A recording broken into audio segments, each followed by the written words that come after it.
વિદ્યાર્થીઓ અને વાલીઓ, પેરામેડિકલની વેબસાઇટ પર અપડેટ આવી છે અને પેરામેડિકલના 5મા રાઉન્ડનું રિઝલ્ટ જાહેર થઈ ગયું છે. તમે વેબસાઇટની વિઝિટ કરી લો અને પોતાનું નામ જોઈ લો. આ જે માહિતી મળી છે તે અનુસાર પ્રાઇવેટ અને ગવર્મેન્ટનું આ છેલ્લું રાઉન્ડ છે.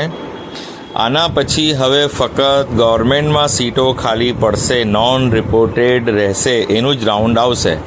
હવે પ્રાઇવેટ કોલેજનું રાઉન્ડ આવશે નહીં. અને લાસ્ટ ડેટ ઓફ એડમિશન જે પેરામેડિકલ બ્રાન્ચીસની છે એ 30 નવેમ્બર છે કે 30 નવેમ્બર પહેલાં. એટલે હમણાં તમને જેને મળી ગયું છે વેલ એન્ડ ગુડ, અને નહીં મળ્યું હોય અથવા તો તમને કોલેજ તમે ભૂલથી એવી મૂકી હોય કે જે તમને ગમતી ના હોય ને હવે તમારે પ્રાઇવેટ મેડિકલ કોલેજ, પ્રાઇવેટ નર્સિંગમાં કે ફિઝિયોથેરાપીમાં એડમિશન લેવું હોય તો તમે ડાયરેક્ટ કોલેજ સી મેનેજમેન્ટ કોટામાં એડમિશન લઈ શકો છો 30 નવેમ્બર પહેલાં. એટલે એના માટે તમે હજુ એક ગવર્મેન્ટની વાર જોવાના હોય તો જોઈ શકો છો. પ્રાઇવેટ અને ગવર્મેન્ટ કોમન જે છે રાઉન્ડ એ આ છેલ્લું રાઉન્ડ છે. આમાં જે સીટો ખાલી પડશે તો ફક્ત ગવર્મેન્ટ કોલેજોનું રાઉન્ડ થશે, પ્રાઇવેટ કોલેજોનું રાઉન્ડ થશે નહીં.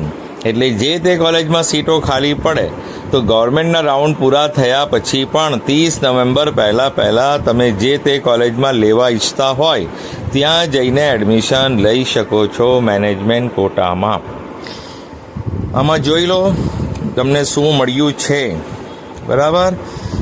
અને જેમને MBBS ડેન્ટલમાં કંઈ મળ્યું હોય તો પેરામેડિકલમાં એડમિશન કેન્સલ પણ કરાવી શકે છે MBBS BDSનું કન્ફર્મ કરવા માટે. તમારે વિચારવાનું કે તમને MBBS BDS વાળી સીટ લેવી છે કે પછી પેરામેડિકલ BSc નર્સિંગ તમે જે પણ ફોર્મ ભર્યું હોય એમાંની કોઈ સીટ લેવી છે. નિર્ણય તમારો રહેશે. આ ચેનલ સાથે જોડાયેલા રહો જેથી બધી માહિતી તમને સમયસર મળતી રહે.